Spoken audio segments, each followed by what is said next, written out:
நண்பர்களே, எனக்கு தமிழில் ரொம்ப பிடிச்ச ரைட்டர்ஸில் ஒருத்தர் பேர் வந்து லக்ஷ்மண பெருமாள். அவர் எவ்வளோ பெரிய கிரியேட்டர் அப்படின்னா, ஒரு தடவை வந்து அவர் ஒரு மேடையில் பேசின்னு இருக்கும்போது நிறைய பசங்க வந்து முன்னாடி கசகசன்னு பேசியிருந்தாங்க. அவர் அதை எப்படிடா கட்டுப்படுத்த போகிறாரு அப்படின்னு பார்த்தா அவர் சொன்னார், டேய் பேசுபவர்னு என் பேர் தானே போட்டுது, நீங்கள் ஏன்டா பேசுகிறீங்கன்னு கேட்ட ஆரம்பித்தார். எனக்கு அது மாதிரி ரொம்ப அபூர்வமாக நான் தமிழில் ரசித்த சில பேர் வந்து நன்மாறன். ஏன்னா நன்மாறன் வந்து ஒரு மேடையில் பேசுனுங்கிறாரு, பின்னாடி இருந்து ஒருத்தர் ஹார்ன் அடிக்கிறார், நடு ரோட்டில் இருக்கிற அந்த மேடை, லாரியில் ஹார்ன் அடிக்கிறார். அவர் மைக் வழியாக டிரைவர்கிட்ட பேசுகிறார், அண்ணே மேடை நகராதுங்கண்ணே, நீங்கள் தான் சைடு எடுக்கணும் அப்படின்னாரு. எனக்கு ரொம்ப பிடிச்சிருந்துச்சு. என்னென்னா என்னை சிறப்புரைன்னு போட்டிருந்தாங்க. பூவிதழ் உமேஷ், யவனிக்காலாம் சிறப்புரை ஆற்றி முடிச்சுட்டாங்க. அதில் ஒன்றும் பிரச்சனை இல்லை. நம்ம சும்மா ரொம்ப சம்பிரதாயம் இல்லாமல் சில விஷயத்த நான் உங்களோட பகிர்ந்துக்க விரும்புகிறேன். நம்ம எப்போனா பேசிக்கலாம், அது ஒன்றும் பெரிய பிரச்சனை இல்லை. என்னென்னா, முதல்ல என் படம்லாம் இவ்வளோ பெருசு போட்டு இந்த விருதுக்கே ஏதோ நான் தான் மூல காரணம் மாதிரி ஒரு பிம்பத்தை உருவாக்கிட்டாங்க. எனக்கு சத்தியமாக அதெல்லாம் புலங்காகி தான் அடையிற ஆளே நான் கிடையாது. ரொம்ப கூச்சமாக இருக்குது. நான் அடுத்த வருஷத்துலேருந்து சாமிநாத் சார், யூசுப்லாம் இதெல்லாம் எடுத்துடணும். இதுக்கு நம்மளுக்கு சம்மந்தம் இல்லை. ஒரு விஷயம் மட்டும் சொல்கிறேன், இந்த ஒன்றுக்கு தேர்வுக்குழு அப்படின்னு ஒன்று வைப்பாங்க. உண்மையிலே என்னுடைய ரொம்ப கடற்கரை மாதிரியான ஸ்காலர்லாம் அங்கே இருக்காங்க. இந்த தேர்வுக்குழுவால் இப்போ ஒரு தமிழில் ஒரு பெஸ்ட்டு ஆய்வாளனை தேர்ந்தெடுக்கணும்னு வச்சுங்களேன், அந்த வருஷம் வந்து அவ்வளவு ஆய்வு நூல்களையும் அந்த தேர்வுக்குழு படிக்கணும். படிச்சுட்டு அதில் பெஸ்ட்டு எதுனா மூணு நடுவர்கள் இருந்தால் கூட கண்டிப்பாக டிஃப்ரென்ஸ் ஆகும். அது வந்து அவ்வளோ கஷ்டமான ஒரு விஷயம். நாங்கள் ஒரு தடவை, நான் அங்கேருந்து ஆரம்பிக்கிறேன், பாலுமேந்திரா சார் வந்து ஒரு தடவை வம்சி புக்ஸுக்கு வந்தார். வந்துட்டு, பாபா நான் இப்போ தான் வந்து ஆடுகளம்னு வெற்றிமாறன் நம்ம பையன் ஒரு படம் எடுத்துக்கிறான், அந்த படத்தை எனக்கு மட்டும் போட்டு காமிச்சான். ஒரு சரியான நடுவர்கள் அமைஞ்சா 5 அல்லது 6 அவார்டு, அந்த நேஷ்னல் அவார்டு வந்து கரெக்டான ஜூரி அமைஞ்சால் அந்த படத்துக்கு கிடைக்கும் அப்படின்னு சொன்னார். இவர்னா இவ்வளோ, சார் நீங்கள் பேசுனீங்கன்னா நான் விட்டுருவோம், ப்ளீஸ் அப்படின்னு சொன்னார். இவ்வளவு துல்லியமாக ஒரு ஆள் சொல்கிறாருன்னு நினச்சேன். கரெக்டாக அந்த படம் வரும்போது 5 அவார்டு பாய்ஸா ஜெயபாலனுக்கு மட்டும் ஒரு இவ்வளோ கரெக்டாக சொல்லிக்கிறாரு அப்படின்னு தோணுச்சு. அப்போ வெற்றிமாறன்லாம் கூப்பிட்டு நாங்கள் திருவண்ணாமலையில் ஒரு பாராட்டு விழா நடத்தினோம். எடிட்டர் லெனின் வந்து ஏதோ பேசும்போது, இந்த அவார்டெலாம் ஒரு பெரிய விஷயம் இல்லை, அந்த மாதிரி ஏதோ ஒரு டோனில் சொல்லிட்டார். வெற்றிமாறன் பேசும்போது ரொம்ப இரிட்டேட் ஆகிட்டார்ல வெற்றிமாறன். அப்போ பேசும்போது சொன்னார், சார் இதெல்லாம் வந்து இந்தியாவினுடைய 60 கோடி 70 கோடி பேரும் இந்த படத்தை பார்த்து ஓட்டு போட்டு ஆடுகளம் தான் சிறந்த படம் அப்படின்னு தேர்ந்தெடுக்கிறதுலாம் எனக்கு தெரியும். எவனோ ஒரு 3 நடுவர் பார்த்துக்கிறான், அந்த 3 நடுவர்களில் 2 நடுவர்களுக்கு என் படம் பிடிச்சிச்சு, அவ்வளோதான் அப்படின்ற புரிதலோடு தான் நான் அந்த மேடைக்கு வந்துக்கிறேன்னாரு. எனக்கு ரொம்ப கரெக்டான தேர்வாக இருந்துச்சு. என்னென்னா, இந்த தேர்வுகள் தான் பெஸ்ட்டு தமிழில் அப்படின்லாம் சத்தியமாக யாரும் இல்லை. என்னை கேட்டாங்க, எனக்கு ரொம்ப பிடிச்ச, நான் ரொம்ப வாசிக்கிறதுல என்னை ரொம்ப இன்ஸ்பயர் பண்ண சில பேரை நான் சொல்லியிருக்கேன். சில போதாமையில் இருக்கலாம், சில தவறுகள் இருக்கலாம், சில பேரை மாற்றிருக்கலாம், அவ்வளோதான். இதுக்கு மேலே அதில் ஒன்றுமே இல்லை. ஆனால் இப்போ என்ன ஆயிடுச்சுன்னா, இந்த விருதுக்கே ஏதோ நான் தான் மூல காரணம் மாதிரியும், என் படம்லாம் போட்டு பவா அண்ணன் வந்து 5 ஆண்டுகளாக 4 தடவை கூட நான் சாமிநாத் சார் பேசிக்கிட்டு இல்லை. அதை நான் முதல்ல கிளியர் பண்ணிடுறேன். ஒன்று. அப்புறம் தமிழ்நாட்டில் இலக்கியத்தில் மட்டும், அதுவும் நவீன இலக்கியத்தில் மட்டும்தான் ஒருத்தருக்கு ஒரு அவார்டு கிடைச்சா, அல்லது ஒருத்தர் மேலே ஒரு லைட் வெளிச்சம் போட்டால் தமிழ்நாட்டின் எல்லா பகுதியிலேருந்தும் லபோதிபோன்னு அடிச்சுக்கிறாங்க. இப்போ சினிமாவெலாம் அந்த பிரச்சனை இல்லை. சிம்பு அவார்டு வாங்கினா தனுஷ் எதுவும் பேசுறதில்ல, தனுஷ் அவார்டு வாங்கினா சிம்பு எதுவும் பேசுறதில்ல. ஆனால் இங்கே வந்து லிட்ரேச்சரில் மட்டும்தான் இவ்வளோ கொடுமை. ஒரு ஆள் அவனுடைய எல்லா கீழ்மைகளும் எழுதுகிறாங்க. அது ரொம்ப மனசுக்கு ரொம்ப கஷ்டமாக இருக்குது. அப்புறம் ஒரு படைப்பாளி ஒரு ஊரில் பயங்கரமாக கொண்டாடப்படும். இப்போ யவனிகா ஸ்ரீராம் வந்து உலகத்திலே ரொம்ப கொடுமையான விஷயம் என்னன்னா, பூவிதழ் உமேஷ் வந்து தமிழ்நாட்டின் கவிஞனாகவும் யவனிகா ஸ்ரீராம் வந்து திண்டுக்கல்லின் கவிஞனாகவும் அறியப்பட்டாங்க. அப்படி இல்லை, அந்த பிரிவுலாம் வேணாம். இப்போ நெக்ஸ்ட் டைம் கூட நம்ம அதை மனசுக்குள்ளே வச்சுக்கலாம், திண்டுக்கல்லேருந்து ஒரு ஆளுக்கு கொடுக்கணும்னு. ஆனால் போய்ட், ரைட்டர், ஸ்காலர் என்பவன் இந்த உலகத்துக்கானவன், சத்தியமாக திண்டுக்கல்லுக்கானவன். கிடையாது. நானும் கடற்கரையும் மதியானம் முழுக்க அதை பற்றி பேசியிருந்தோம். இன்னும் ஒரு ஊருக்குன்னு ஒரு ஆள் கிடையவே கிடையாது. நான் இப்போ சமீபத்தில் திண்டுக்கலுக்கு ஒரு பெரிய ஒரு வழக்கறிஞர்களுடைய ஒரு கூட்டத்துக்கு என்னை கூப்பிட்டுருந்தாங்க. சில நேரங்களில் தெரியாமல் போய்டுவோம். ஊரில் போய் இறங்கின பிறகு தான் அங்கே என்ன நடக்குதுன்னு தெரியும். கூப்பிட்டவர் என்னை ரயில்வே ஸ்டேஷன்லேருந்து கூப்பிட்டு எனக்கு அவர் தெரியும் சார், நான் அதிமுகவுடைய மிக முக்கியமான பிரமுகர்னு அறிமுகப்படுத்தினார். அப்புறம் நம்ம போயிட்டோம். இல்லைங்க, நான் அதிமுகலாம் பேச முடியாது, நம்ம வர முடியாதுல்ல. பார்த்தா ஒரு 300-400 லாயர்ஸ் வந்திருந்தாங்க அந்த கூட்டத்துக்கு. நான் பேசும்போது நான் சொல்கிறேன், திருநெல்வேலின்னா என்ன வெறும் அல்வாவா அப்படின்னு கேட்குறேன். திண்டுக்கல்னா பூட்டா அப்படின்னு கேட்குறோம். திருநெல்வேலினா வெறும் அல்வாவா இதனுடைய அடையாளம் அப்படின்னோடனே, திருநெல்வேலினா புதுமை பித்தன் அப்படின்னு ஆரம்பித்தா ஒரு ஆள் திடீர்னு இருந்திருக்கிறார். நீங்கள் தான் திருநெல்வேலினாவே எனக்கு பிடிக்காதுன்னு சொல்கிறீங்களா சார்னு யூடியூப் காமிக்கிறான். இப்படி ஃபோன் எடுத்து காமிக்கிறான். நான் எங்கேயோ ஏதோ ஒரு ஆஸ்பெக்டில் பேசிக்கிறேன். உடனே நான் ரொம்ப பதட்டமாயிட்டேன். சார் உட்காருங்க. நான் இல்லை திருநெல்வேலிக்காரங்களே எனக்கு பிடிக்காது, பவாச்சலதுரை ஆவேசம்னு யூடியூப்காரன் டைட்டில் போட்டுறான். அதை எடுத்துகிட்டு வந்துட்டான் அவன். நம்ம எப்படா சொன்னோம் திருநெல்வேலிக்காரங்களை பிடிக்காதுன்னா? அப்புறமா நான் யோசித்தேன், நம்ம உள் மனசில் இருக்குல்ல, ஏங்க ஒரு டிஸ்ட்ரிக்ட்காரனை போய் எனக்கு பிடிக்காதுன்னு எவனா சொல்லுவானா? அப்புறமா என்னன்னா, இந்த திருநெல்வேலியில் தடுக்கி விழுந்தா ஒரு சாகித்ய அகாடமி வாங்கினவங்களாம். வண்ணதாசங்கிறாரு, அந்த பக்கம் விக்ரமாதித்யன்கிற சாகித்ய அகாடமி மட்டும் இல்லை, பெரிய இவ்வளோ பேர் இருக்கிறான். எங்கள் டிஸ்ட்ரிக்ட்லலாம் ஒருத்தனுமே இல்லை. ராஜேந்திர சோழன் அப்படின்னு ஒரே ஒரு ரைட்டர் தான். இதை சொல்லிக்கிறேன் நான் எங்கேயோ. அதை யூடியூப்காரன் எப்படி டைட்டில் போடுறான், திருநெல்வேலிக்காரர்களை எனக்கு பிடிக்காது, ஒரு கலவரத்தையே உண்டாக்குறான் அந்த ஆள். அப்புறம் என்னால் பேசவே முடியல. அவனை உட்காந்துட்டாங்க, அவன் மேலே எல்லாரும் பாய போயிட்டாங்க. நான் பேசி முடிக்கிறப்ப நான் இன்னும் 1/2 மணி நேரம் பேசியிருப்பேன். என்னை இவர் டிஸ்டர்ப் பண்ணிட்டாரு, அதனால் என்னால் பேச முடியலன்னு உட்காந்துட்டேன். உட்காந்தா பெரும் கலவரம் ஆயிடுச்சு. அந்த விஷயம் என்னென்னா, அப்படிலாம் ஒரு ஊருக்கு ஒரு பெரிய ரைட்டர் ஒரு போய்ட்லாம் இல்லை. ஆனால் என்னென்னா, 2 விஷயத்தை யவனிகா ஸ்ரீராம முன் வச்சு நான் பேசுகிறேன். என்னென்னா, ஒரு ஊரில் இருக்கிற சிவில் சமூகம் முழுக்க ஒரு படைப்பாளியை நம்ம ஊரினுடைய ஆத்மாவன், நம்ம ஊருடைய சொத்து அப்படின்னு மதிக்கணும், அவனை கௌரவப்படுத்தணும். அதில் முழு உடன்பாடு எனக்கு இருக்குது. நான் பார்த்ததில் கேரளாவிலையும் கர்நாடகாவிலையும் இது நிறைய இருக்குது. இப்போ நான் போய் இதில் இறங்கி கோழிக்கோட்டில் இறங்கி பஷீர் வீட்டுக்கு போனோம் அப்படின்னா எல்லா ஆட்டோக்காரனும் பஷீர் வீட்டுக்கு கூட்டு போய் நம்மளை விட்றான். நான் போய் இப்போ கொச்சினில் இறங்கி பாலச்சந்திரன் சொல்லிக்காடு எங்கே சார் இருக்கிறாருன்னா, ஐயோ எடப்பள்ளியில் இருக்கிறார் சார் அப்படின்னு விட்றான். எல்லாருக்குமே தெரியுது அவனை. ஒன்று. 2வது, அப்படி தெரிகிற மாதிரி ஒரு படைப்பாளியும் இருக்கணும். அது ரொம்ப முக்கியம். நான் வீட்டுக்குள்ளே தான் இருப்பேன், நான் வெளியே வரமாட்டேன், ஆனால் நீ என்னை கௌரவப்படுத்தணும். இப்போ நான்லாம் ரொம்ப சின்ன வயசுலேயே, நான் என்னுடைய ஃப்ரெண்டு கருப்பு கண்ணாரெலாம் 15-16 வயசுலேயே இலக்கியத்தில் இறங்கி ஒர்க் பண்ணுவோம். நீங்கள் நம்பவே மாட்டீங்க. எங்களுக்கெல்லாம் ஒரு டிஃபன் சாப்பிட ஒரு ஹோட்டலில் போய் சாப்பிட கூட காசு இருக்காது. நாங்கள் சாப்பிட்டோம்னா யாராவது எங்களுக்கு பில் கொடுத்துட்டு போயிடுவாங்க. அந்த பசங்களுக்கும் சேர்த்து எடுத்துங்க, ஏன்னா நாங்கள் அந்த ஊரில் என்ன வேலை பார்த்தோம் அப்படின்னு எல்லாருக்கும் தெரியும். அப்போது ஊரோட ஒரு மிகப்பெரிய சொத்தாக இலக்கியவாதிகள் இருக்கிறதுக்கு அவங்களும் அப்படி இருக்கணும். நான் வீட்டை விட்டு வெளியே வரமா. அசோகமித்திரலாம் என்னென்னா மிகப்பெரிய ரைட்டர் தான், உலகமே இன்னைக்கு வியந்து பார்க்குற ரைட்டர் தான்.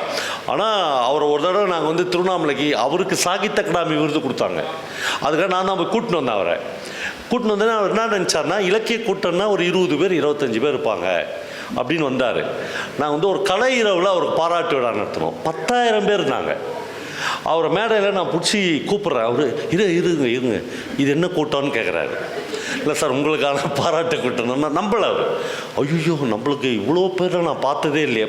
அது எவ்வளோ யாருடைய அவர் என்னன்றாரு, 25 பேருக்கு மேலே ஒரு இலக்கியவாதி பேச வேணான்னு நினைக்கிறார். அப்படி இல்லை, ஊரே நின்று ஒரு இலக்கியவாதியை பாராட்ட ரெடியாக இருந்தால் அவர் சொல்ல, இவெல்லாம் ஏன் இங்கே வந்தா அப்படின்னு கேட்குறாரு. சார், இவெல்லாம் உங்களை பாராட்ட ராசா வந்துக்கிறா அப்படின்னு நான் சொன்னேன். அப்போ இந்த கோட்டை முதல்ல இலக்கியவாதிகள் அழிக்க கற்றுக்கணும். நாம் அப்புறம் நம்முடைய ஒர்க்கு அது தெரியல, ஒருத்தர் மாறுபடலாம். எழுதுறது மட்டும்தான் என் வேலை, அதுலேருந்து நான் ஒரு இம்மி அளவு கூட மற்ற வேலைகள் செய்ய மாட்டேன்னா நீ எழுதிக்கோ அப்படின்னா ஊரும் உங்களை பார்க்கும். அப்புறம் இந்த வாசிப்பு அது ரொம்ப குறைவான மக்களுக்கு தான் போய் சேருது. ரொம்ப குறைவான ஆட்கள் தான். யவனிகா சொன்னார்ல, 300 பேர் என்ன படிப்பானா, சுந்தரராமசாமி சாகும்போது எழுதினார், நான் அதிகபட்சம் ஒரு 350 பேர் 400 பேர் என்னுடைய படைப்புகளை வாசிப்பாங்களா, அவ்வளோதான் இலக்கியவாதியினுடைய இடமா இருந்துச்சு. இந்த தொழில்நுட்பங்கள் வளர்ந்த இந்த பீரியடில் அது இன்னும் கொஞ்சம் பரவலாக போகுது. இந்த பரவலாக போகும்போது முதல் பதட்டப்படுறவனே எழுத்தாளனாகிறான். அவன் அவன் அவன் அவன் தான் இன்னும் பரவலாக போகிறான். அப்படி பதட்டமே பட வேணாம். எனக்கு தெரிஞ்சு இப்போ நான் இங்கே உட்காந்து யோசிச்சுருந்தது என்னன்னா, திண்டுக்கல் மாதிரியான ஒரு நிலப்பரப்புக்குள்ள உண்மையிலே ஆச்சரியப்படத்தக்க விஷயம் துளிர் மாதிரியான ஒரே ஒரு இலக்கிய அமைப்பு தான் இருக்குது. மற்றதெல்லாம் இருக்கலாம். இப்போ சார்லாம் பேசினார், மேடம்லாம் பேசினாங்க. என்னென்னா நவீன, நான் ஜெயராணிக்கிட்ட சொன்னேன், இவங்க 2 பேருமே நவீன இலக்கியத்திற்கான மொழின்னு ஒன்று இருக்குல்ல, அது அது அது அது அவங்களுக்கு வராது. நான் வந்து அது தப்பு இல்லை, எல்லோரும் வரணும் அப்படின்னு சொன்னேன். இப்போ உதாரணத்துக்கு நாங்கள் ஜெயராணியை இன்ட்ரடியூஸ் பண்ணால் ஜெயராணி மேடைக்கு வாங்கன்னு சொல்லுவோம். ஆனால் அவர் ஜெயராணி இன்ட்ரடியூஸ் பண்ணால் ஜெயராணி அம்மா அவர்களே மேடைக்கு வாருங்கள்னு சொல்கிறாரு. என்னென்னா கடற்கரை ஐயா அவர்களே, ராம் தங்கம் ஐயா அவர்களேன்னு என்னென்னா ரொம்ப ஹார்ட் டு ஹார்ட் அவங்க பேசுனாங்கல்ல. இப்போ ஜெயராணி ராம் தங்கம்லாம் பேசும்போது அப்படியே இதயத்தில் என்ன இருக்குதோ, நம்ம வீட்டில் என்ன இருக்குதுமோ அப்படி ஒரு ஷேரிங். அதுதான் லிட்ரேச்சரினுடைய மிக உன்னதமான தருணம் அப்படின்னு நினைக்கிறேன். எனக்கு ரொம்ப நெகிழ்ச்சியாக இருந்தது. யூசுப் மாதிரி, சாமிநாதன் மாதிரியான பல நண்பர்களை நான் அடைஞ்சது தான். ஆனால் தயவுசெய்து அடுத்த வருஷம்லாம் இந்த பிம்பத்தெல்லாம் நம்ம எடுத்துடணும். அதெல்லாம் இல்லை, ஒரு வருஷத்துக்கு ஒரு இன்னும் கூட நம்ம அதில் 1 2 நான் சொன்னேன் டேரக்டி. நான் தான் இதை 1 இருந்ததை 2 ஆக்கினேன், 2 இருந்ததை இப்போ 4 5 ஆக்குனது நான் தான். ஏன்னா எனக்கு வந்து அது அதனுடைய போதாமல் இருந்துச்சு. என்ன அதிகபட்சம் இன்னும் 2 ஆய்வாளர்களாக இன்னும் 2 பேரை சேர்த்தோம்னா இன்னொரு 50,000. இப்போ அடுத்ததெல்லாம் கண்டிப்பாக 25,000 கிடையாது அவார்டு, 50,000 ஒவ்வொருத்தருக்கும். ஏன்னா கடற்கரைலாம் கேட்டார், என்னென்னா இவ்வளோ தூரம் திண்டுக்கல் வரல நாங்கள் போய் அப்படி அப்படி கொடுக்கும்போது இன்னொரு பெரிய இப்போ அது ஒரு விஷயமே இல்லைன்னு நான் நினைக்கிறேன். ஏன்னா பெரிய தனவான்கள்லாம் இருக்காங்க. அவங்க வந்து என்னென்னா அது ஒரு தனி கதை. வாழ்நாளெல்லாம் அவன் வந்து பாவம் பண்ணுவான், தப்பு பண்ணுவான், ஆனால் வந்து ஒரு அன்னதானம் பண்ணிடுவான். அந்த மாதிரி இலக்கியத்துக்கு நான் ஒரு 50,000 ரூபாய் சரி கொடு, அதையாச்சும் கொடுன்னு வாங்கி இந்த மாதிரி ஆட்களுக்கு கொடுத்துடலாம். நம்ம இங்கே உட்காந்து எழுது, இன்னும் நல்லா நிம்மதியாக இருக்குது. இப்போ என்னென்னா பிரபஞ்சன்லேருந்து ஆரம்பிச்சோம் சொன்னாங்க. பிரபஞ்சனுக்கு தான் முதல் ஒரு 10 லட்ச ரூபா கலெக்ட் பண்ணி கொடுக்கலாம் அப்படின்னு நாங்கள் கலெக்ட் பண்ணப்போ அவருக்கு 12 லட்ச ரூபா 13 லட்ச ரூபாய் கலெக்ட் ஆச்சு. நாங்கள் வந்து அவருடைய நண்பர் சிவகுமார் ஆக்டர்ட்டெலாம் கொடுத்து ஒரு ட்ரேவில் பணத்தை வச்சு எடுத்துங்க சார்னோம். அவர் அப்படியே அந்த பணக்கட்டுகளை எடுத்தாங்க, எனக்கு நல்லா ஞாபகம். அப்படி எடுத்தார். எடுத்தோடனே நான் தான் சொன்னேன் மேடையில், சார் தயவுசெய்து இந்த பேங்க்லலாம் போட்டு இந்த வட்டி வாங்கி சாப்பிடுவாங்களா அப்படிலாம் செய்யாதீங்க சார், இப்போ இருந்தே இந்த பணத்தை செலவு பண்ணுங்க அப்படின்னு சொன்னோடனே அவருக்கு சந்தோஷமாகிடுச்சு. ஏன்னா அவர் அப்படி செலவழிக்கிற ஆள், சந்தோஷமாகிட்டார். ஆகிட்டோடனே ஆடியன்ஸ்லேருந்து ஒருத்தர் எழும்பி சொன்னார், செலவாயிட்டா அப்படின்னாரு. மறுபடியும் 10 லட்சம் கலெக்ட் பண்ணி கொடுக்குறேன் நாங்கள். அதான் ஒரு ரைட்டருக்கும் ஒரு சமூகத்துக்குமான இடம் நான் நினைக்கிறேன். ஒரு எழுத்தாளர்னு நீ செலவு பண்ணி முடிச்சிட்டா நாங்கள் மறுபடியும் உனக்கு காசு தரோம், உனக்கு வேணும்னா அப்படின்னு ஆமாம். இல்லை அதான் அந்த மேடையில் பாண்டிச்சேரி சீஃப் மினிஸ்டர் வந்திருந்தார், ரங்கசாமி வந்திருந்தார், பிரபஞ்சன் வந்து பாண்டிச்சேரிக்காரு. அப்போ நான் கொடுக்கும்போது நாங்கள் சொன்னேன், சார் பிரபஞ்சன் வந்து பாண்டிச்சேரி, அவருக்கு நாங்கள் தமிழ்நாட்டுக்காரங்களே 12 லட்சம் கொடுத்துக்கிறோம் அப்படின்னு மட்டும் சொன்னேன். அவர் வந்து பேசும்போது சொன்னார், நான் என்னை எதுக்கோ கூப்பிட்டீங்கன்னு ஏமாந்து வந்துட்டேன், வேறு வழி இல்லை, நான் 1 ரூபாயாச்சும் அதிகமாக போட்டு அவருக்கு கொடுத்துட்றோன்னு சொல்லி கரெக்டாக கொடுத்துட்டார். அதுவும் சார் சில மாண்புகள் இருக்குது சார் ரைட்டர்ஸ்க்குன்னு. இப்போ கடற்கரையெல்லாம் எனக்கு ஏன் ரொம்ப பிடிக்குன்னா, அந்த மாண்புகள் என்ன தெரியுமா, ரங்கசாமி சார் வந்து பிரபஞ்சனுக்கு ஒரு விழா நடத்தி 15 லட்சமோ என்னமோ கொடுத்தாரு. ஒரு இன்விடேஷன் எடுத்துன்னு பிரபஞ்சன் வீட்டுக்கு போனார். பாண்டிச்சேரியில் இருக்கிற அவருடைய வீட்டுக்கு போய் ஒரு முதலமைச்சர் கார் நிற்கிது. என்னென்னா இங்கே பிரபஞ்சன் ஒரு ரைட்டர் இருக்கிறாரு, அவருக்கு இன்விடேஷன் கொடுக்க வந்துக்கிறான். அது முக்கியம். என்னென்னா நாம் எப்படிப்பட்ட முதலமைச்சர்களை தமிழ்நாட்டில் பார்த்தோம். முதலமைச்சருக்கு பிறந்த நாள்னால நாம் தான் போய் வாழ்த்து சொல்லணும், நமக்கு பிறந்த நாள்னால நாம் தான் போய் வாழ்த்து பெறணும். அவர் அதே இடத்துல தான் இருப்பார். அது கிடையாது. இந்த வாழ்த்துன்றது வந்து மியூச்சுவலான விஷயம். அது ரொம்ப இந்த படைப்பாளியை மிக உன்னதமான இடம். நான் பல மீட்டிங்கில் சொல்லி திட்டு வாங்கிக்கிறேன். என்னென்னா, இந்த முதலமைச்சரை விட, ஜனாதிபதியை விட, பிரதமரை விட ஒரு ரைட்டர் ரொம்ப ஒரு படி மேலகிறவன் அப்படின்னு சொல்லுவேன். ஏன்னா அவன் தான் இந்த காலத்தை, இந்த வாழ்க்கையை, இந்த நிலப்பரப்பை எழுதி அடுத்த தலைமுறைக்கு கொடுத்துட்டு போகிறான். இவங்களாம் விட்டுறாங்க, இவங்க ஆட்சியிலேருந்து போயிடுறாங்க, அதோடு முடிச்சிடறாங்க. ஒரு ரைட்டர் தான் பாரதி தான் அப்படி எழுதியிருக்கான். புதுமை பித்தன் தான் அப்படி எழுதியிருக்கான். கூவாடிகர் சாம்பல் தான் அப்படி எழுதியிருக்காரு. இப்பயும் நான் சொல்கிறேன், அந்த கோயில்பட்டியிலேருந்து சாத்தூரை கடக்கும் போதெல்லாம் நான் வந்து கண்ணை மூடிக்குவேன். எனக்கு டக்குன்னு 100 முறை போனாலும் எனக்கு திரிபுரம்னு ஒரு கதை ஞாபகம் வரும். அதில் ஒரு வெள்ளரி பிஞ்சு கிடக்கும். இந்த வெள்ளரி பிஞ்சு எடுக்கலாமா வேணாமான்னு ஆந்திராவிலேருந்து பஞ்சம் பிழைக்க வந்த ஒரு அம்மாவுக்கும் ஒரு மகளுக்கும் மனசுக்குள்ளே போராட்டம். கடைசியில் அந்த அம்மா எடுத்துரும். அந்த மகளுக்கு தெரியாத அந்த அம்மா யாரோ ஒரு ஹோட்டலில் வேலை செய்கிற சர்வர் பையனோட ஒரு இருட்டில் ஒதுக்கிட்டு 10 ரூபா வாங்கிட்டு வாதா சாப்பிட்றலாம் அப்படின்னு சொல்லி இந்த ஞாபகத்தை எனக்கு கொடுக்குதில்ல. அதான் லிட்ரேச்சர். அதுதான் திண்டுக்கல்லை கடக்கும்போது எனக்கு வந்து ஒரு ரைட்டருடைய, ஒரு கவிஞனுடைய மகத்தான வரி ஒன்று நினைவுக்குள்ளே வந்துடுச்சுன்னா பெஸ்ட், இந்த ஊர் இன்னும் இலக்கியத்துக்காக வாழுது அப்படின்னு அர்த்தம். அதுதான் ரொம்ப எமோஷ்னலான இடம். உண்மையிலேயே இந்த பரிசு கொடுக்குறதோட இல்லை. இப்போ ஜெயராணி கேட்ட இந்த மீட்டிங்கினுடைய ஹைலைட் அப்படின்னு நான் நினைக்கிறது வந்து, என் புத்தகம் ஒன்று வரப்போகுது, மெட்ராஸில் புக் ஃபேருக்கு வரப்போகுது, அதுக்கு ஒரு கூட்டம் நடத்துங்க அப்படின்னு கேட்டாங்கல்ல. அதான் ஏன்னா கூட்டம் நடத்துறதுக்கே நீ ஆள் இல்லை. நம்ம கூட்டம் நடத்துறதுக்கு ஆள் கிடையாது, ஒருத்தரை பற்றி மனசார பேசுறதுக்கு ஆள் கிடையாது, எதுக்குமே நீங்கள் எல்லாம் பயங்கர செல்ஃபிஷாக. நான் இந்த ஃபேஸ்புக்கெலாம் நான் ரொம்ப ஆக்டிவ் கிடையாது. ஆனால் என்னை பின்தொடர்றவங்களுக்கு தெரியும். ஒரு 4 நாளைக்கு முன்னாடி எங்கள் பத்தாயத்துக்கு பக்கத்தில் ஒரு பழங்குடி உறைவிட பள்ளி இருக்குது. நான் அந்த ஸ்கூலுக்கு ஒரு லைப்ரரி அமைச்சு கொடுக்கலாம் அப்படின்னு போனேன்.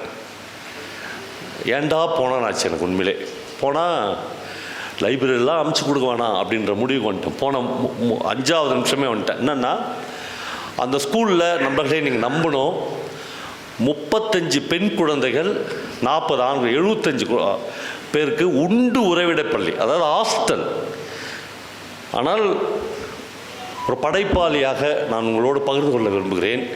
அந்த ஸ்கூலுக்கு 3.5 வருஷமாக கட்டிடமே இல்லை, ஹாஸ்டல்னே ஒன்று இல்லைங்க. லிட்ரலாக 4 சுவர் வச்ச ஒரு கட்டடத்துக்குள்ளே தான் இந்த குழந்தைங்க தூங்கணும். இல்லை, என்னடா ஆச்சு அப்படின்னா, கட்டடம் பழசுன்னு 3.5 வருஷத்துக்கு முன்னாடி கவர்மெண்ட்டில் இடிச்சிட்டாங்க. இடித்த உடனே என்ன பண்ணணும், குழந்தைங்கள எங்கேயாவது வாடகை இடத்துலையாச்சும் மாற்றணும். எதுவுமே செய்யலை, அப்படியே விட்டா நான் லைப்ரரி அமைச்சு கொடுக்கலான்னு போய் அந்த ஹெட்மிஸ்ட்ரஸ்கிட்டலாம் பேசினா, சரி இந்த குழந்தைங்களாம் எங்கே மேடம் சாப்பிடுது, எங்கே தூங்குது, எப்படி வாழுது அப்படின்னா, இதோ அந்த கிளாஸ் ரூம்லேயே தான் சார் எல்லாம்து. 3 வேளை சாப்பாடும் கிளாஸ் ரூமில் சாப்பிட்டு, கிளாஸ் ரூம்லேயே பெஞ்சை தள்ளி விட்டுட்டு அங்கேயே படுத்து தூங்கிட்டு, காலையில் எழுந்துச்சி அங்கேயே படிக்கிறது. 75 குழந்தைகள், பெட்ஷீட் கூட இல்லை இந்த குளிர்காலத்தில் அந்த குழந்தைங்களுக்கு. வாழ்க்கை வேறையாகுது. ஆனால் இலக்கியவாதிகளுடைய உலகம் இன்னொன்று ஆகுது. ரெண்டுத்துக்கும் சிங்க் ஆகவே மாட்டேங்குது. அதுக்கப்புறம் அந்த அவ்வளோ பெரிய ஸ்கூல்லாம் இல்லை, 75 குழந்தைகள், ஒரு 10 டீச்சர்ஸு, ஒரு ஹெட்மிஸ்ட்ரஸ்ஸு, இவங்களுக்கான டாய்லெட் பாத்ரூம்கள். அது எவ்வளோ முக்கியம். ஒரு பெண் குழந்தைகள் இருக்கிற இடத்துல 2 தான் இருக்குது. என்னடான்னு பார்த்தா, நண்பர்களே நீங்கள் நம்பணும், நான் வந்து பயங்கர எமோஷ்னலாகி எங்கள் வீட்டில் வந்து ஒரே சத்தம் போட்டு, என் பையன், என் பொண்ணு எல்லாரும் ஒரு 10 நிமிஷத்தில் ஒரு 10-15 பேர் போயிட்டோம். போய் டாய்லெட் பாத்ரூமுக்குள்ளேருந்து கிட்டத்தட்ட 1 டன்னு முள் விறகுலாம் எடுக்கிறோம்.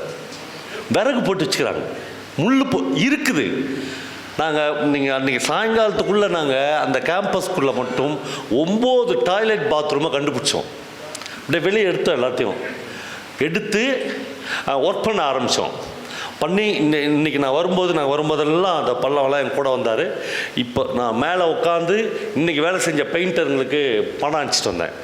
அதுக்கப்புறம் கவர்மெண்ட்லேயே என்னோடலாம் பேசி இந்த செலவெல்லாம் நாங்கள் பார்த்துக்கிறது விஷயம் இல்லை. இவ்வளோ நாளாக அந்த குழந்தைங்களை யாருமே பார்க்கல. அந்த அவருடைய இயக்குனர்லாம் என்கிட்ட 3-4 தடவை போய் சாரிலாம் கேட்டார். என் நாலேஜுக்கு வரல சார். நான் கேட்டேன், சார் ஒரு 75 குழந்தைங்க கட்டடமே இல்லையே சார், 3 வருஷம் எப்படி படித்தாங்க? 10th படிக்கிற பசங்க அதில் 7 பேர் இருக்கிறாங்க. அந்த அந்த அந்த பொம்பளை குழந்தைங்களை கேட்குறாரு, நீங்கள் என்னம்மா பண்ணுறீங்க? நாங்கள் நடந்தே எங்கள் ஊருக்கு போய்டுவோம் சார்ன்றாரு. ஆனால் ஹாஸ்டலில் படிக்கிறாங்க. அப்போது நான் எதுக்கு சொல்கிறேன்னா, ஒரு இலக்கியவாதியாக நமக்கு அதுக்கு சம்மந்தமே இல்லையா? இப்போ நாம் போய் அங்கே இப்போ மிகப்பெரிய பஷீருக்கெலாம் ஏன் கேரளாவில் அவ்வளோ பெரிய பேர் இருக்குதுன்னா, அந்த எல்லாம் போய் ஃபீல்டில் நின்று ஒர்க் பண்ணிக்கிறான், அடி வாங்கியிருக்கான், உத வாங்கியிருக்கான்.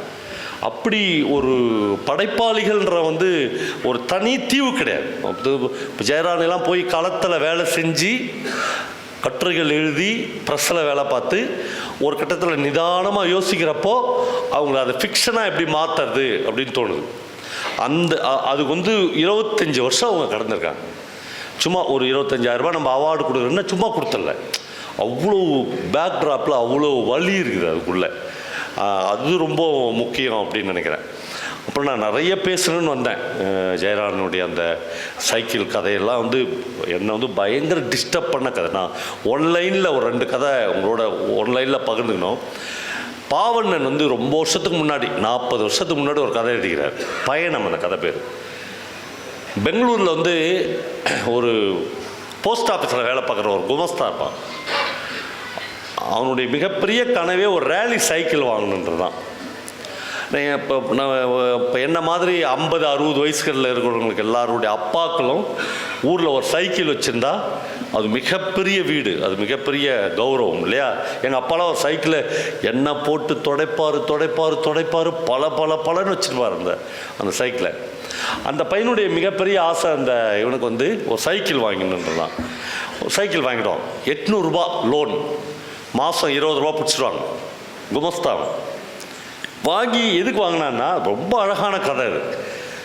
அவனுக்கு ஆசையே என்னென்னா, பெங்களூர்லேருந்து மங்களூர் வரல இந்த சைக்கிள்லே போகணும். லீவ் போட்டுருவான் அவன். சைக்கிள் வந்தோடனே லீவ் போட்டு அப்படி சைக்கிள் எட்டுன்னு பயங்கர அந்த அடர்ந்த மரங்கள், ஒரு நிலப்பரப்பை ஒரு ரைட்டர் அப்படி தான் எழுதுவான். அங்கே என்னென்ன மரங்கள் இருந்துச்சு, அங்கே என்ன பூ பூத்துருந்துச்சு, நான் எத்தனை மணிக்கு போனேன், அப்போ வானம் என்ன கலரில் இருந்துச்சு, அப்படியே போவான். புது சைக்கிள் அன்றைக்கி சாயங்காலம் இருட்டும் போது பஞ்சர் ஆகிடும். அவன் பயங்கர டிஸ்டர்ப் ஆகிடும். பார்த்தா எங்கேயுமே வீடு வாசல் எதுவும் இருக்காது, ஒரு காட்டு பகுதியாக இருக்கும், ஒரே ஒரு குடிசை வீடு இருக்கும். இந்த பையன் இவன் போய் அந்த சைக்கிளை நிறுத்திட்டு அந்த வீட்டில் ஒரு அம்மா இருக்கும், ஒரு மிடில் ஏஜில் ஒரு அம்மா இருக்கும். நான் இந்த மாதிரி மங்களூர் போகிறேன், சைக்கிள் பஞ்சர் ஆயிடுச்சு, இங்கே ஏதாவது சைக்கிள் பஞ்சர் ஓட்டு. இங்கே இல்லைப்பா, ரொம்ப தூரம் போகணும், இதுக்கு மேலே போக முடியாதே, உங்கள் வீட்டில் தங்கிக்கிட்டுமான்னு கேட்பான் அந்த பையன். அந்த அம்மா என் பிள்ளைகிட்ட கேட்குறேன்னு ஒரு சின்ன பையனை கூட்டு இவர் நம்ம வீட்டில், அந்த பையன் இவங்க 2 பேருமே சட்டை பண்ண மாட்டான், அம்மாவையும் இவனையும். அவன் போய் சைக்கிளை சுற்றி பார்ப்பான். அவனுக்கு சைக்கிள் மேலே பயங்கர காதல் வரும், தங்கிடுவான். எங்கன்னா காலையில் எழுந்தோடனே சைக்கிள் எடுக்கலான்னு போனால் அதுக்கு முன்னாடி போய் அந்த பையன் நின்றுப்பான், குட்டி பையன். ஒரு கவிதை மாதிரி அந்த கதையை அவருக்கு அமைஞ்சிருக்கும்.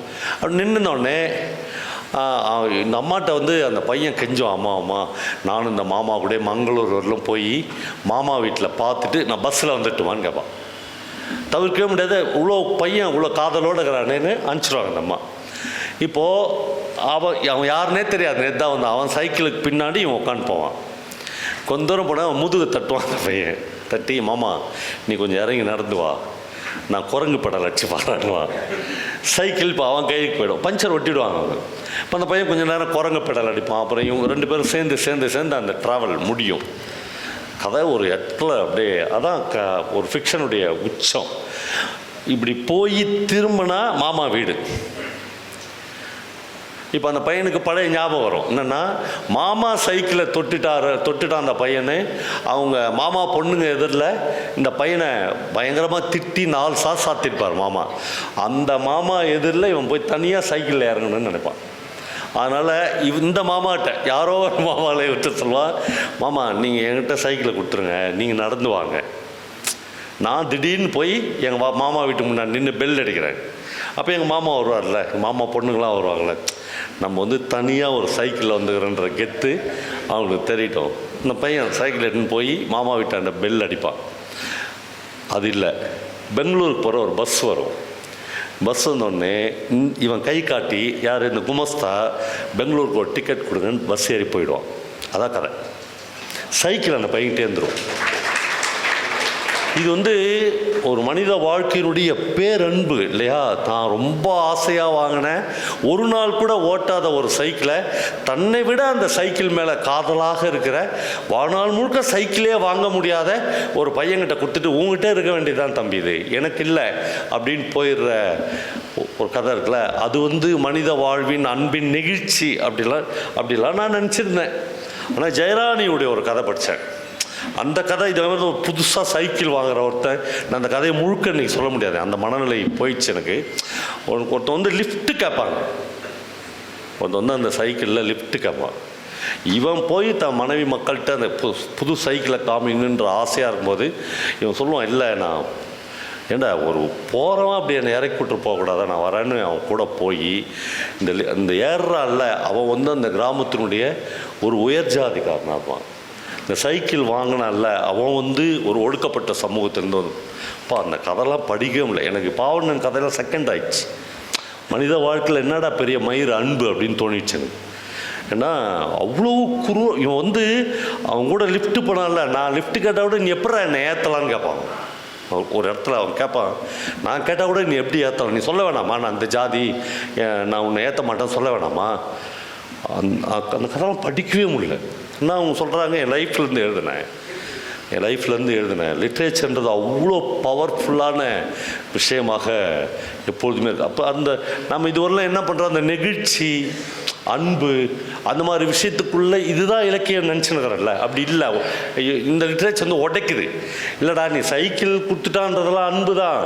இங்கே ஒருத்தன் சைக்கிள் லிஃப்ட் கொடுத்தவன் என்னை கொடுவா எடுத்து எட்ட வரான், எப்படா நீ என்னை ஏற்றலான்னு கேட்குறான், அதுக்கு என்ன பதில் சொல்கிறான்னு கேட்குறாங்க. அந்த சைக்கிள் கீழே வந்துருச்சு எனக்கு, அந்த புள்ள சைக்கிள் கீழே வந்துடுச்சு. அதனால் லிட்ரேச்சர் பயங்கர மனித மனசை நீங்கள் ஏற்கனவே இருந்ததை டிஸ்டர்ப் பண்ணுறது தான் இலக்கியம். நான் கடைசியாக ஒரே ஒரு விஷயம் சொல்கிறேன். நான் இப்போ அமெரிக்காவுக்கு போகும்போது பாஸ்டனில் இவரை பார்த்தேன், முத்துலிங்கத்தை பார்த்தேன். நான் நினைக்கிற ஒரு பெரிய மாஸ்டரில் ஒருத்தர் அவரை எப்பயுமே நினைப்பேன். அவருடைய கதைகள், அவருடைய இலக்கியத்தை மாஸ்டராக நினைப்பேன். அவர் பீனிக்ஸ் பறவைன்னு ஒரு கதை எழுதுகிறார். அந்த கதை என்னென்னு ரொம்ப சின்னதாக நான் அந்த கதையை சொல்கிறேன். நான் ஏற்கனவே சொல்லியிருக்கேன் அந்த கதையை, ஏதோ இந்த ஆடியன்ஸோட அந்த கதையை பகிர்ந்துக்கணும்னு தோணுச்சு எனக்கு. லிட்ரேச்சரை ஒரு லிட்ரேச்சர் எப்படி பார்க்கப்படுதுன்னு. அது என்னென்னா, 20 வருஷத்துக்கு முன்னாடி ஸ்வீடனுக்கு செட்டிலான ஒரு இலங்கை பையனை பற்றியான கதை. அவன் இப்போ ஒரு ஸ்வீடன் பொண்ணையே கல்யாணம் பண்ணி ஒரு பையன் கொடுப்போம், 3 பேர் ஸ்வீடனில் இருப்பாங்க. அவன் தொடர்ச்சியாக அவங்க அம்மாவுக்கு லெட்டர் எழுதினே இருப்பான். அம்மா நீ தனியாக ஏன் இலங்கையிலேருந்து கஷ்டப்படுற, எங்களோட இருந்துருன்னு கேட்டுனே இருப்பான். அந்த அம்மாவுக்கு தனியாக ஃப்ளைட் பிடிச்சி தான் ஸ்வீடனுக்கு போக தெரியாது. இலங்கையில் எங்கேயோ ஒரு ஒதுக்குப்புறத்தில் இருக்கிற அம்மா. இவன் ஏன் நம்மளை தொடர்ச்சியாக கூட்டினேக்கிறான், நம்ம போய் கடைசி காலத்தில் புள்ள மருமக பேரனோடு இருந்துடலாம் அப்படின்னு ஆசைப்பட்டு போய் ஸ்வீடன் விமான நிலையத்தில் இறங்குனா ஒரு 1000லேருந்து 2000 பேர் அந்த விமான நிலையத்தில். எங்கே பார்த்தாலும் வெள்ளைக்காரங்களா, எங்கேயாவது ஒருத்தங்க நம்ம முகமாக அப்படி இருக்கும். அந்த அம்மா அலண்டு பயந்துடும். இப்போ என்னென்னா, லெட்ரு எழுத வச்சு வந்துடுச்சு நம்ம. அங்கே யாருமே வரலன்னு வச்சுங்க, என்ன ஆகும், எங்கே போவோம், யாரை பார்க்கும். அப்படியே அந்த பதட்டத்தில் இருக்கும்போது அம்மானு ஒரு குரல் கேட்கும். 20 வருஷத்துக்கு முன்னாடி கேட்ட தன்னுடைய மகனின் குரல். அப்படியே அந்த அம்மா ஓடும். அந்த அம்மா அவன் தூக்கிக்கும் அப்படியே மேலே. விமான நிலையத்தில் எல்லோரும் ஃபோட்டோ எடுப்பாங்க. அவனுக்கு ஒரு வினோத ஜெண்டை பார்க்குற மாதிரி இருக்குது அந்த பாட்டி. இங்கேருந்தோ இது ஒரு பாட்டி, நம்ம கலரில் கருப்பு கலரில் இருக்குது. அவன் வெள்ளைக்கார பையன். அவனை இந்த கிராண்ட் மதர் அப்படிலான்னாங்க. அவனை ஸ்வீடன் மொழியில் முர்மு ஏதோ ஒரு வார்த்தை சொல்லுவாங்க, அப்படின்னா பாட்டின்னு அர்த்தம். அந்த பையன் சொல்லுவான், நான் உன்னை மும்மு அப்படின்னு கூப்பிட்டுக்கிறேன். அப்புறம் அப்பா அம்மாவுக்கு தெரியாத நம்ம 2 பேரும் இப்படி கூப்பிட்டுக்கலாம் ரூமில். ரொம்ப அந்த பையனுக்கும் அந்த பேரனுக்குமான ஒரு மிகச்சிறந்த உறவு இருக்கும். ஸ்வீடன் கவர்மெண்ட் அதுக்கு அலோவ் பண்ணணும். உங்களுக்கு ஒரு பெர்மிஷன் லெட்டர் கொடுக்கணும். நீங்கள் அப்ளை பண்ணி வைக்கணும், நான் இன்னொரு பெண் குழந்தை பெற்றுக்கலான்னுக்கிறேன் அப்படின்னு. இப்போ இந்த மருமகிறால பேரழகியாக இருப்பாள். முத்துலிங்கம் அவர்களுடைய கிண்டலோடு எழுதுகிறாரு. அவருடைய இடை இருக்குல்ல, அந்த மாதிரி ஒரு அழகான இடையே உலகத்தில் வேறு எந்த பெண்ணுக்கிட்டையும் நான் பார்த்ததில்லைன்னு இந்த மாமியார் மருமகள்கிட்ட சொல்லுவார். உடனே முத்துலிங்கம் சொல்கிறாரு, ஒரு நாளும் அர்ஜுன் இப்படி எனக்கு சொன்னதே இல்லைன்னு சொல்கிறாரு. உங்கள் வீட்டுக்கு உன் பிள்ளை சொன்னதே இல்லை, உனக்கு தெரிஞ்சுக்குது அதுன்னு சொல்லுவாள். அவ்வளோ பேரழகியாக இருப்பாள். கடைசியில் ஒரு நாள் நான் ரொம்ப ஷார்ட் பண்ணி இந்த கதையை சொல்கிறேன். ஒரு நாள் அவள் விசும்பல் சத்தத்தோடு அழுகிற சத்தத்தை பார்ப்பா. உனக்கு கூட வாழ்க்கையில் அழுக இருக்குதா, உனக்கு கூட வாழ்க்கையில் துக்கங்குதான்னு நான் ஒரு நாள் சொல்கிறேன்னு சொல்லுவாங்க. இப்போது கதையினுடைய உச்சபட்சமான ஒரு இடம் வரும். பக்கத்து வீட்டில் இருந்து ஒரு சயின்டிஸ்ட் இருப்பார். அவருக்கு 70வது பிறந்த நாள். அவர் எல்லாருக்கும் இன்விடேஷன் கொடுத்து 70வது பிறந்த நாளைக்கு வாங்கன்னு கூடுவார். இந்த அம்மாவுக்கு தனி இன்விடேஷன் இலங்கையிலேருந்து. அந்த அம்மா கௌரவத்தின் உச்சத்துக்கு போயிடும். இலங்கையெல்லாம் நம்மளை ஏமா முடியுமா வச்சுக்கிறான். ஒரு வெள்ளைக்கார துறை ஒரு இன்விடேஷன் கொடுத்து நம்மளை பிறந்த நாளுக்கு கூப்பிட்றாரு. நம்ம போவோம். 20 பேர் அவர் கூப்பிட்டுருப்பார். 20 பேருக்கும் ஒயின் எல்லாம் வச்சு ஒரு நல்ல டின்னர்லாம் கொடுப்பாரு. கொடுத்துட்டு கடைசியாக ஒரு அடி முன்னால் அந்த சயின்டிஸ்ட் ஒரு சிற்றுரை ஆற்றுவார். அந்த சிற்றுரையில் அவர் சொல்லுவார், நண்பர்களே, 70 வருஷம்லாம் நான் வாழ்ந்துட்டேன், பிரமாதமாக இருந்துச்சு இந்த லைஃப் எனக்கு. ஆனால் இதற்கு மேலே நான் வாழ விரும்பலை. இந்த நிகழ்ச்சி முடிந்தவுடன் ஒரு வெள்ளை கலர் ஆம்புலன்ஸ் வரும். நான் அந்த ஆம்புலன்ஸில் ஏறிடுவேன். என் வாழ்க்கையை முடித்து கொள்ள வேண்டும் என்று நான் ஸ்வீடன் கவர்மெண்ட்டுக்கு விண்ணப்பித்திருக்கிறேன். இந்த அம்மாவுக்கு ஒன்றுமே புரியாது. ஏன்னா நல்லா குத்துக்கல்லாட்டம் நல்லாகிறான் ஒரு மனுஷன், இப்படிலாமா முடியும் அப்படின்வாங்க. இந்த கூட்டம் முடிஞ்ச உடனே, டின்னர்லாம் முடிஞ்ச உடனே ஒரு வேன் வரும். இவர் ஏறி ஆம்புலன்ஸில் படுத்துக்குவார். டக்குன்னு எல்லாருக்கும் ஒரு வெறுமை வந்துடும். என்னடா இப்படி ஆயிடுச்சுன்னு. நல்லா பேசினிருந்தார். அடுத்த நாள் அதே வேன் திரும்பி வரும். காலையில் இவங்க வீட்டில் உள்ளவங்களுக்கு ஒரு கோப்பை நிறைய சாம்பல் கொடுக்கும். அவருடைய சாம்பலை, இந்த சாம்பலை எடுத்து மேப்பிள் மரங்களுக்கு தூக்கிடுவாங்க. முடிஞ்சிச்சு மனித வாழ்க்கை. இந்த இன்சிடென்ட் நடந்த 2வது நாள் இந்த வீட்டில் அந்த மருமகள் அழுற விசும்புற சத்தம் கேட்டு இந்த அம்மா போய் ஆறுதலாக தோல் மேலே கை வச்சு, என்னாச்சு, ஏன் அழுகுற? இல்லை, எனக்கு ஒரு பெண் குழந்தை வேணும்னு 6 வருஷமாக ஸ்வீடன் கவர்மெண்ட்டுக்கிட்ட விண்ணப்பிச்சுக்கினே இருக்கிறேன். எனக்கு மட்டும் ஏன்னா சேங்ஷன் பண்ண மாட்டாங்க. என் ஃப்ரெண்ட்ஸுக்கெலாம் சேங்ஷன் ஆயிடுச்சு. இப்போ என்னென்னா, இவளுடைய ஹஸ்பண்டினுடைய விந்தணுக்களை எடுத்துன்னு போய் அங்கே ஒரு பேங்க்கில் கொடுக்கணும். அந்த விந்தணுக்கள் அவங்க அப்படியே வளர்ப்பாங்க. ரொம்ப ரொம்ப சயின்டிஃபிக்காக எழுதுகிறாரு. அதை போய் நீங்கள் அந்த குழந்தை பிறக்கும்போது எப்படி இருக்கும், 12 வயசில் எப்படி இருக்கும், 18 வயசில் எப்படி இருக்கும், 21 வயசில் எப்படி இருக்கும்னு நீங்கள் நினச்சா இவ்வளோ பெரிய ஸ்க்ரீனில் பார்க்கலாம். என் குழந்தை அவ்வளோ அழகாக இருக்கா. உலகத்தில் எந்த குழந்தையும் இவ்வளோ பேரழகான குழந்தை இல்லை. நான் பார்த்துனே இருக்கேன். நீங்கள் வரீங்களா, நான் போய் பார்த்துட்டு வரலாம். பையன், மாமியார், எங்கள் இன்னொரு பையன், அந்த மும்மு அப்படின்னு கூப்பிட்ற அந்த பேர குழந்தை, எல்லோரும் போய் அந்த குழந்தைய பார்க்குறாங்க. பிறக்க போகிற அந்த குழந்தைய. சேங்ஷன் வரவே இல்லை. ஏன் சேங்ஷன் வரல அப்படின்னு கார்லேருந்து திரும்புகிற போது அவங்களுக்குள்ள ஒரு டிஸ்கஷன் வரும். இல்லை, ஸ்வீடனுடைய சட்டங்கள் அப்பப்போ மாறினே இது. எந்த வீட்டிலேருந்து ஒரு முதியோர், எந்த வீட்டிலேருந்து ஒரு முதியோருடைய எண்ணிக்கை குறைகிறதோ அந்த வீட்டுக்கு மட்டும்தான் சேங்ஷன் கிடைக்கும். அதனால் எனக்கு கிடைக்கவே இல்லை. என் நிலைமை உங்களுக்கு புரியுதா ஆண்டி அப்படின்னு அந்த பொண்ணு இவங்கள பார்த்து கேட்குறாங்க. இப்போ வீட்டுக்கு வந்து விடுகிறார்கள். இந்த கதையை முத்துலிங்கம் முடிக்கிற போது முடிக்கிறார். எனக்கும் நாளைக்கு 70வது பிறந்தநாள் இருக்கிறது. நானும் என் வீட்டுக்கு 20 பேரை வர சொல்லியிருக்கிறேன். 20 பேர் என் வீட்டில் வந்தவுடன் என் பையன் எல்லோருக்கும் ஒரு விருந்து கொடுக்குறான். என் பையனும் மருமகளும் மகிழ்ச்சியாக இருக்கிறார்கள். நான் ஒரு சிற்றுரை ஆற்றுவதற்காக ஒரு ஸ்டெப் முன்னே வந்தேன் என்று கதையை முத்துலிங்கம் முடிக்கிறார்.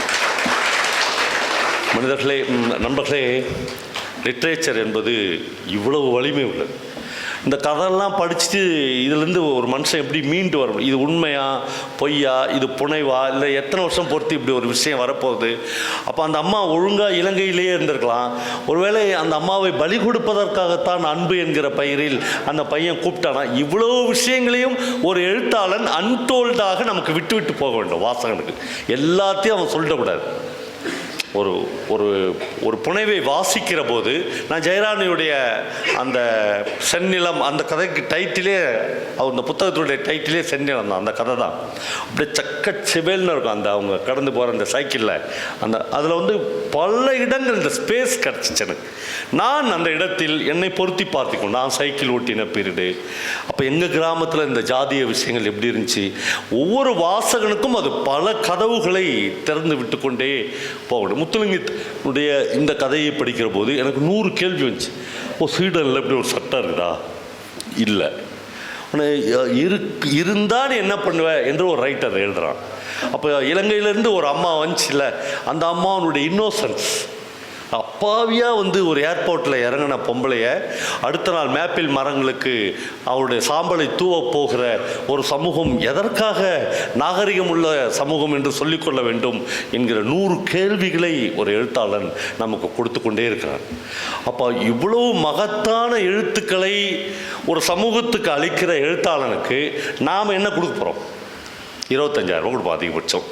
அதுவும் 25,000 ரூபாய் கொடுக்கறதுக்கு ஒரு நூற்றாண்டு ஆகியிருக்கிறது. நான் அவார்டு வாங்கும்போதெல்லாம் நான் உட்காந்து கீழே நினச்சிருந்து புதுமைப்பித்தன் வந்து கல்கியிலன்னு நினைக்கிறேன், ஒரு பத்திரிகையில் ஒரு மாதத்துக்கு ஒரு ரைட்டருடைய கதையை தேர்ந்தெடுத்து கொடுக்க சொல்கிறாங்க. 12 ரைட்டர்ஸ் ஒரு வருஷத்துக்கு கொடுத்துட்டார் அவர். 12 முடிஞ்சிச்சு. இப்போது ஒவ்வொரு எழுத்தாளருடைய புகைப்படத்தை போட்டு அப்போலாம் பிளாக் எடுத்து அதை அச்சில் போடுவாங்க. 12 எழுத்தாளர்களுடைய புகைப்படத்தை அனுப்புங்க சார் அப்படின்னு சொல்கிறாங்க. புதுமைப்பித்தன் தன்னுடைய எக்ஸ்ரே, தன்னுடைய காசநோய் பாதித்த எக்ஸ்ரே ஃபிலிமை கல்கி அலுவலகத்துக்கு அனுப்பி வைத்ததாக சொல்லுவார். அனுப்பிச்சு 12 கதையுமே நான் தான் எழுதினேன், வெவ்வேறு பெயர்களில் எழுதினேன். ஏன் மற்றவங்ககிட்ட அவங்கள 100 ரூபா கிடைக்கல ஒரு கதைக்கு? அப்படி ஒரு இடத்துல தான் நம்ம வந்துக்கிறோம். பெரிய நாம் வந்து நம்ம ரைட்டர்ஸ் வந்து அப்படியே பிரமாதமாலாம் வச்சில்ல, பெரிய நான் அப்படியே காலரெல்லாம் தூக்கி வச்சுக்கவே முடியாது. அவ்வளோ கீழ்த்தரமாக நாம் நடத்தியிருக்கிறோம். எழுத்தாளர்களை மிக கேவலப்படுத்தியிருக்கிறோம். அவனை வந்து ஜோல்னா பைக்காரன்னு கிண்டல் அடித்திருக்கிறோம். அவனை வந்து பொது இப்போ தான் இந்த ஒரு 10 வருஷத்தில் தான் ஒரு மேடை கிடைத்திருக்கிறது. ஒரு லைட் வெளிச்சம் அவன் மேலே உழுது அவனுக்கு ஒரு டிவியில் கூப்பிட்டு பேச வைக்கிறாங்க. அவ்வளோ பிரபஞ்சம்லாம் அந்த மீட்டிங்கில் பேசும்போது கடைசியாக ஒரு வார்த்தை சொன்னார். அந்த ரூபாலாம் கொடுத்தோடனே அவர் சொன்னார், தமிழ் சமூகம், யூடியூப்பில் இருந்து எடுத்து பாருங்கள், தமிழ் சமூகம் 3 வேளை இல்லை நண்பர்களே, 2 வேளை உணவை எனக்கு உத்தரவாதப்படுத்தியிருந்தால் நான் இன்னும் சில 1000 பக்கங்கள் எழுதியிருப்பேன். ஒரு ஆளை நம்ம இப்படி வச்சுருந்தோம்.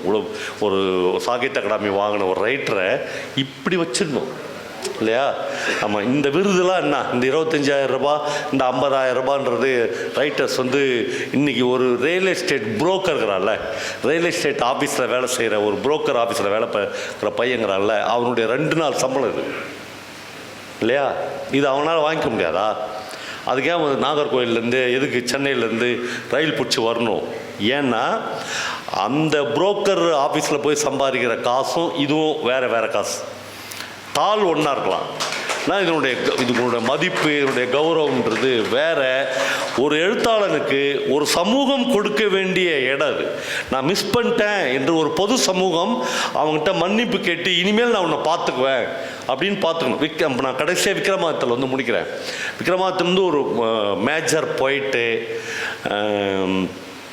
பல அற்புதமான கவிதைகளை எழுதியிருக்கிறார். ஆனால் இப்போ ஒரு சமீபத்தில் ஒரு பெரிய சர்ச்சை ஆச்சு. என்னென்னா அவங்க பையனை வந்து ஏதோ டிவியில் பேட்டி எடுக்கிறாங்க, டிவியில் யூடியூப் சேனலில் இருக்கும்போது அவன் சொல்கிறான், எங்கள் அப்பா மாதிரி நான் வாழ விரும்பலை. அது ஒரு அப்பாவுக்கு எவ்வளோ பெரிய துயரத்தை தரும் நண்பர்களே. எங்கள் அப்பா மாதிரி நான் வாழ விரும்பலை, எங்கள் அப்பா வந்து எதுவுமே சம்பாதிக்கலை, எதுவுமே வச்சுட்டு போகலன்னு சொல்லுறேன். அப்படி சொல்லிவிடக்கூடாது என்பதற்காகத்தான் நான்லாம் வந்து விக்ரமாதித்தனுக்காக தனிப்பட்ட முறையில் யாரையும் கேட்கல, எதுவும் டிஸ்கஸ் பண்ணல. ஒரு ஃபேஸ்புக்கில் ஒரு பதிவு போட்டேன். நான் வந்து விக்ரமாதித்தனுக்கு ஒரு 1 லட்ச ரூபா கொடுக்கலான்னு நினைக்கிறேன். ஏன்னா நிறைய பேர் அவருக்கு ஹெல்ப் பண்ணணும்னு நினச்சாங்க. அதனால் ஒரு 1 லட்ச ரூபா போதும் அப்படின்னு கொடுக்கலான்னு நினச்சேன்.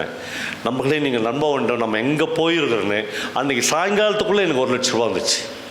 அடுத்த நாள் காலையில் அப்புறம் 2-3 கண்டிஷன் போட்டேன். என்னென்னா, யாருமே 5,000 ரூபாய்க்கு மேலே கொடுக்கக்கூடாது, 10,000, 20,000, 1 லட்சம்லாம் எனக்கு வேணாம் அப்படின்னு. தமிழில் நம்ம ரொம்ப ஃபெமிலியராக இருக்கிற சமுத்திரக்கனி, இந்த ஈரோடு மகேஷ், அவங்களாம் என்னை கூப்பிட்டு நாங்கள் 1 லட்சம் அனுப்புகிறேன், வேணாம் 5,000 அனுப்புங்கன்னு சொன்னேன். இப்போ இந்த மேடைக்கு வந்திருக்க வேண்டியது. ஆனால் அவர் வந்து அந்த ரொம்ப வர முடியாத அந்த முதுமையின் விட்டுட்டோம், மிஸ் பண்ணிட்டோம் விக்ரமாந்தெல்லாம். அவர்லாம் நல்லா இருக்கும்போதே நம்ம இன்னும் நல்லா வச்சுருந்துருக்கலாம். அதனால் ஒரு நாள் அவங்க ஒய்ஃப் எனக்கு ஃபோன் பண்ணி, ஐயாவுக்கு ரொம்ப முடியல, ஒரு 50,000 ரூபாய் அந்த பணத்தில் அனுப்புறீங்களாங்க. நான் கேட்டேன், 1 லட்ச ரூபாய் அனுப்புகிறேங்க, நான் அன்றைக்கே வந்துடுச்சுனேன். இல்லை, அவங்களுக்கு பாருங்கள் எப்படி இருக்குது. இல்லை, நீங்கள் 1 லட்ச ரூபாய் அனுப்ப வேணாம், அந்த துளிர் மேடையில் வச்சு எங்கள் வீட்டுக்காரருக்கு கொடுக்குறது தான் பெருமையாக இருக்காது, அதே சொன்னாங்க. அதனால் நான் 50,000 ரூபாய் அனுப்பிச்சேன். இப்போ தான் 2 நாளைக்கு முன்னாடி அவங்க மறுபடியும் கூப்பிட்டு, அவருக்கு ரொம்ப முடியல, அழுகுறாரு, என்னால் போக முடியலையேன்னு ரொம்ப வருத்தப்படுறாரு.